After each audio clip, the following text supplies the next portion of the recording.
Miércoles 1 de octubre de 2025. Tres mensajes del Evangelio de hoy, tomado del Evangelio de San Lucas, capítulo 9, versículos del 57 al 62. En aquel tiempo, mientras Jesús y sus discípulos iban de camino, le dijo uno: «Te seguiré a donde quiera que vayas». Jesús le respondió: «Las zorras tienen madrigueras y los pájaros del cielo nidos, pero el Hijo del Hombre no tiene donde reclinar su cabeza». A otro le dijo: «Sígueme». Él respondió: «Señor, déjame primero ir a enterrar a mi padre». Le contestó: «Deja que los muertos entierren a sus muertos. Tú vete a anunciar el reino de Dios». Otro le dijo: «Te seguiré, Señor, pero déjame primero despedirme de los de mi casa». Jesús le contestó: «Nadie que pone la mano en el arado y mira hacia atrás vale para el reino de Dios». Palabra del Señor. Gloria a ti, Señor Jesús. Querida familia, nos encontramos hoy con un evangelio que nos habla de las exigencias que tiene el seguimiento del Señor. Vamos a meditar tres mensajes.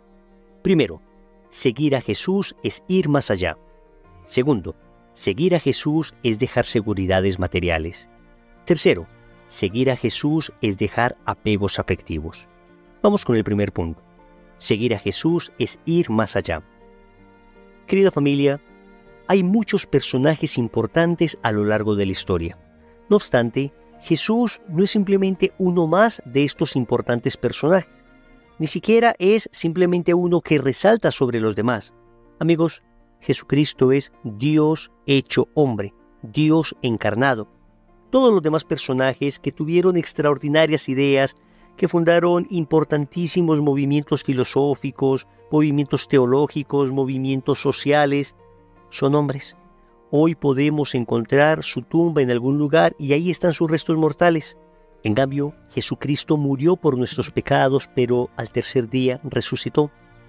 Amigos, cuando hablamos de seguir a Jesús, debemos tener muy en claro que al Señor que seguimos, al Jesús que seguimos, es al Jesús que ha resucitado. No uno que se quedó muerto, no uno simplemente que nos dejó una lindísima enseñanza, no uno simplemente del que hablan maravillas, es uno que está vivo.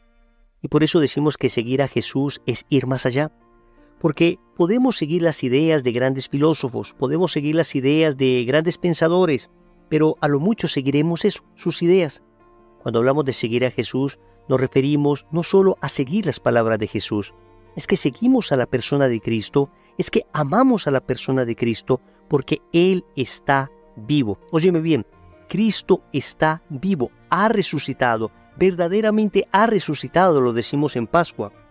Y esto es tremendamente importante, porque hay un adagio popular que dice que todo tiene solución menos la muerte. Pero es que a partir de la muerte de Cristo, a partir de su resurrección, hasta la muerte tiene solución. Por eso decimos, seguir a Jesús es ir más allá. No es solamente seguir un conjunto de ideas, es amar a una persona. Muchos personajes a lo largo de la historia son admirados, pero es que Jesús, además de ser admirado, es amado. Y podemos entablar una relación particular con Él, una relación personal, una relación de oración, una relación de intimidad. Y en el Evangelio se nos deja ver precisamente esto. El Señor está pidiendo para sí algo que solo Dios puede pedir. Es que, ¿qué líder podría pedir que se le ame más que a su propia familia? ¿Que se le ame más que a los de su propia casa?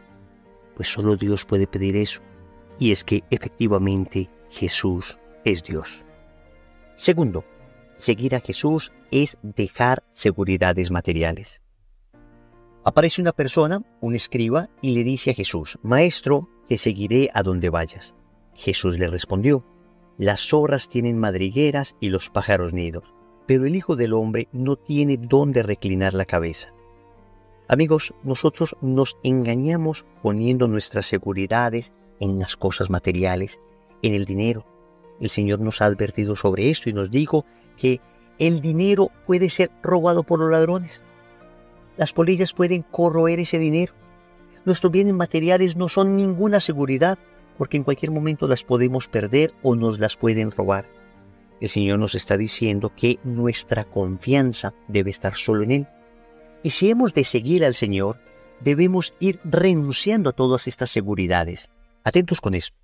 Podemos poseer bienes, podemos utilizar estos bienes siempre y cuando tengamos ya en nuestro corazón una renuncia afectiva a estos bienes. Es decir, no les consideramos nuestro Dios, no consideramos que el éxito de nuestros apostolados o el éxito de nuestra vida se deba a los bienes materiales que utilizamos o a los medios en general que hemos utilizado para llegar allí, sino que sabemos que todo procede de Dios.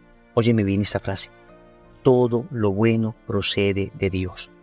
Todo lo que tienes de bueno procede de Dios. Entonces, para seguir a Jesús, debemos tener esa renuncia afectiva a las cosas que tenemos.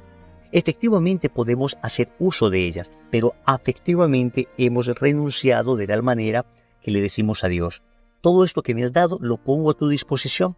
Si en algún momento me lo quisieras quitar, entendería que lo haces porque le conviene a mi eterna salvación. Pero no solamente tenemos seguridades materiales, en ocasiones también ponemos nuestras seguridades en nuestro conocimiento, en los contactos que tenemos, en nuestras redes sociales, en nuestros seguidores. Amigos, nada de esto puede ser nuestra seguridad. Nuestra única seguridad es Dios. Tercero, seguir a Jesús es dejar apegos afectivos. Ya vimos que seguir a Jesús es ir más allá. Vimos que seguir a Jesús es dejar seguridades materiales, pero también significa dejar apegos afectivos. El Evangelio nos dice que un discípulo se le acercó y le dijo: Señor, déjame ir primero a enterrar a mi padre. Jesús le replicó: tú sígueme, deja que los muertos entierren a sus muertos. Por supuesto que Jesús no está en contra de que amemos a nuestra familia, no está en contra de que enterremos a los muertos. Hombre, son mandamientos de Dios. Lo que el Señor nos está enseñando es la renuncia a todo apego afectivo que tengamos. Y el Señor contrasta nuestros apegos precisamente con la familia, que es tal vez la relación más estrecha que tenemos. Pero el Señor nos dice: venga, ni siquiera tu familia puede estar por encima de mí. Ni siquiera al papá que tanto amas, ni siquiera a la mamá que tanto amas, ni siquiera a tu esposa, ni siquiera a tus hijos. Nadie puede estar por encima de mí. ¿Significa esto que voy a descuidar mi familia, mis deberes en el hogar por estar evangelizando, por estar en las cosas de Dios? Nada que ver con eso. El Señor nos llama a ser responsables, pero significa que nuestro corazón debe estar centrado primero en Dios, y lo primero que tenemos que hacer con nuestra familia es llevarla a Dios, y jamás podemos sacrificar a Dios ni siquiera por nuestra familia. Al contrario, debemos ser reflejo de Dios en nuestro hogar. Pienso, por ejemplo, en aquellas personas a las que Dios llama a una vocación particular, dejarlo todo para seguirle, en la vida consagrada, en la vida religiosa. Y entonces piensa: ¿y mi familia? ¿Y si a mis papás no les gusta? Pues amigos, acá el Señor está diciendo: lo primero es Dios. Claro que lo ideal es que todo termine muy bien, que los papás comprendan que Dios ha llamado a este hijo a la vida consagrada, a esta hija a la vida religiosa. Y sin embargo, en la historia de la Iglesia estamos llenos de casos donde esto no fue así, y sin embargo los grandes santos tomaron la decisión, precisamente por amor a esa familia, para salvar a ese papá y a esa mamá, tomaron la decisión de consagrarse enteramente. Amigos, lo primero es Dios, lo primero es Jesús. Recordemos entonces: primero, seguir a Jesús es ir más allá. Segundo, seguir a Jesús es dejar seguridades materiales. Tercero, seguir a Jesús es dejar apegos afectivos. Compromiso. En el rosario de hoy vamos a pedirle al Señor la gracia de poderle seguir con fidelidad. En el nombre del Padre, del Hijo y del Espíritu Santo. Amén.